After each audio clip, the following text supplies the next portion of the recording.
what age did you drop out of school at? So I dropped out of school around 5th grade. You decided you couldn't go ahead with the education system? I thought there wasn't anything new I was learning in school, so there was no point in staying further.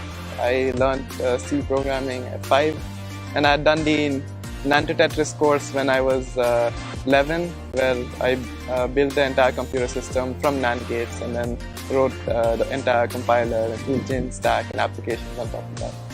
Just 1 second, let me pick my jaw up. Okay, it's back there now. So Nasir, you're 16, you are a whiz kid with a Stanford certification.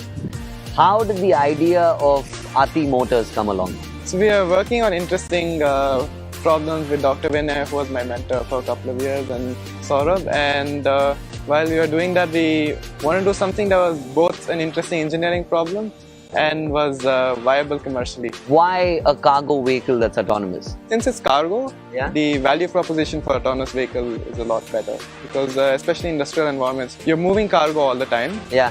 so utilization is not a problem.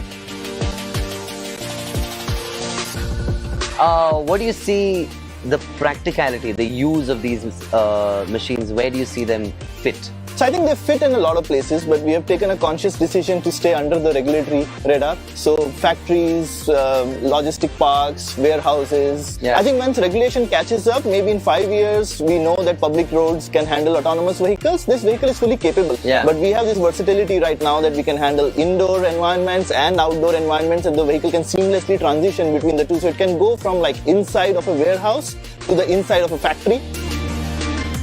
The vehicle looks a little like the auto that we have on the road. Was the auto an inspiration by any chance? It's actually not quite like the auto. It's a tadpole configuration, so there are 2 front wheels. The design was chosen for maneuverability. In terms of scalability, in terms of size, how much weight does it handle now? Right now we are planning on having 2 variants. Yeah. So one carries 150 kgs of cargo and one carries 500 kgs. And all of this autonomous, it doesn't need a driver. No, it does not. Explain the working of this device. How does it really work? We have a couple of sensors. We have a lidar, Yeah. we have a camera, Yeah. we have an IMU and wheel encoders. So we can detect obstacles around us using the lidar. We do a run first to map Yeah. the entire area, Yeah. and then we can run autonomously. And this is 100% Desi product. Everything is sourced and made in India itself. Some of the sensors do come from America, Yeah. but apart from that, the complete engineering design and everything is done in India. Complete greenfield, ground-up design, all done in Bangalore.